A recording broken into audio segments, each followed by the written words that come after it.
Assalamualaikum warahmatullahi wabarakatuh. Saya Arif Munandar dengan NPM 2015-0036. Saya salah satu mahasiswa di Universitas Riau Kepulauan di Kota Batam.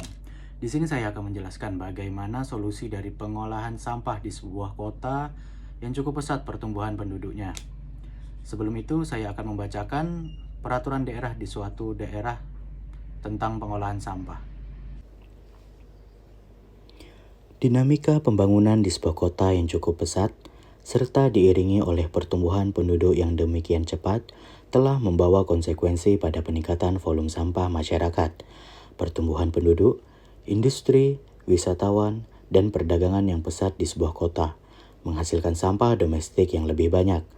Dengan jumlah timbulan sampah sedemikian rupa, maka kondisi lingkungan di kota-kota maju, khususnya pemukiman masyarakat, masuk dalam kategori permasalahan kebersihan yang kompleks. Artinya, perlu penanganan yang cepat, tepat, cermat, maju, dan terarah dari pemerintah daerah melalui kebijakan yang terkait, sehingga hak-hak masyarakat untuk mendapatkan lingkungan yang baik dan sehat dapat diwujudkan. Ketentuan Pasal 28H Ayat 1 Undang-Undang Dasar Negara Republik Indonesia tahun 1945 memberikan konsekuensi bahwa pemerintah wajib memberikan pelayanan publik dalam pengelolaan sampah. Hal itu membawa konsekuensi hukum bahwa pemerintah merupakan pihak yang berwenang dan bertanggung jawab di bidang pengelolaan sampah.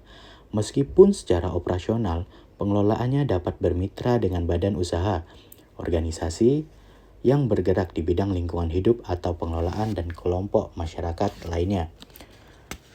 Dalam Pasal 47 Ayat 2 Undang-Undang Nomor 18 Tahun 2008 tentang pengelolaan sampah, Peraturan Pemerintah Nomor 81 Tahun 2012 tentang pengelolaan sampah rumah tangga, dan sampah sejenis rumah tangga, Pasal 44 Ayat 1 Peraturan Menteri Dalam Negeri Nomor 33 Tahun 2010 tentang Pedoman Pengelolaan Sampah menyebutkan bahwa pemerintah daerah perlu segera menetapkan peraturan daerah yang mengatur tentang pengelolaan sampah.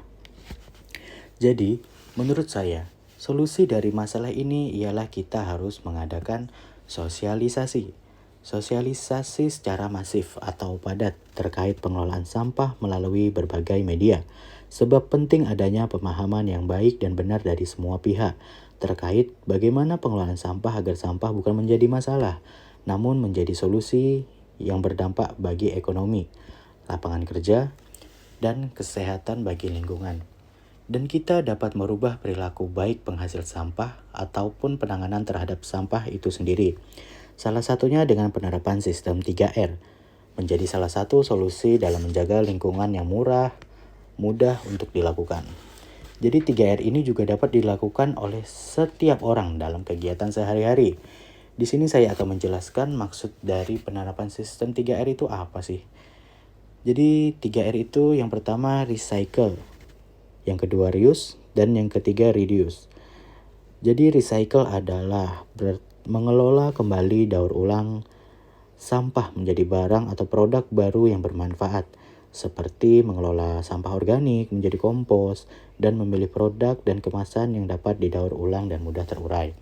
Yang kedua yaitu reuse. Reuse berarti menggunakan kembali sampah yang masih dapat digunakan untuk fungsi yang sama ataupun fungsi lainnya, seperti penggunaan kembali secara konvensional botol susu yang bisa diisi ulang. Dan yang ketiga yaitu reduce. Reduce berarti mengurangi segala sesuatu yang mengakibatkan sampah. Seperti contohnya kita berbelanja nih, membawa tas dari rumah supaya mengurangi sampah plastik di lingkungan kita. Jadi seperti yang saya jelaskan di awal tadi, kita dapat mensosialisasikan penanganan sampah dengan memilih dan memilah, mengelola dan membuangnya agar sampah bukan suatu masalah tetapi solusi bagi ekonomi, lapangan kerja, ketahanan pangan berupa pupuk organik, kesehatan dan kebersihan bagi lingkungan, serta adanya pemberdayaan masyarakat penghasil sampah agar dapat peduli, membangun kelompok pengelolaan sampah, menyediakan pusat pengelolaan sampah di tiap kawasan sehingga sampah yang dibuang memang sampah yang tidak bisa diolah lagi. Jadi, Melalui Hari Peduli Sampah Nasional atau biasa disebut dengan HPSN, setiap tanggal 21 Februari untuk mengingatkan bangsa Indonesia bahwa persoalan sampah harus menjadi perhatian utama yang melibatkan seluruh komponen masyarakat dalam mengelolanya dan membangun kesadaran bersama untuk berperilaku hidup bersih dan sehat, mulai dari lingkungan keluarga dengan partisipasi aktif melaksanakan penerapan sistem 3R tersebut secara berkelanjutan. Jadi, begitulah penjelasan dan menurut pendapat saya tentang mengurangi limbah sampah di kota-kota besar sekarang ini. Jika ada salah-salah kata, mohon dimaafkan. Di sini saya belajar bukan bermaksud untuk menggurui. Jadi sekian dan terima kasih. Wassalamualaikum warahmatullahi wabarakatuh.